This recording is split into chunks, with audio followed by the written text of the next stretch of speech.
Қазіргі таңда ақш пен Қытай арасындағы қарама-қайшылықтар бұл жалпы әлемдік жағдайға үлкен әсер ететін құбылыс деуге болады. Бұл жақынғы мезгілде шешілмейді. Бұл текетірес ұзаққа жалғасады. Сондықтан жалпы глобалды әсері болғандықтан оның орталық Азияға, оның ішінде көрші мемлекеттерге бұның әсері үлкен болған тұр. Демек, қазіргі таңда әлемдік құрылым қайтадан бір құрылым қарсаңында тұр деп есептеуге болады. Осы тұрғыдан алып айтқанда, ақш пен Қытай арасындағы текетірес әсіресе мынау сауда экономикалық саладағы санкциялар ол әрине біздің Қазақстан үшін әсері үлкен.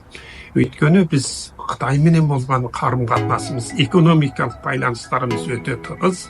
Егер Қытай экономикасының дамуында, Қытай сыртқы саудасындағы байланыстар егер кедергі ұшыраған жағдайда, төменгі жағдайда, оның салдары Қазақстанға тиетіні сөзсіз.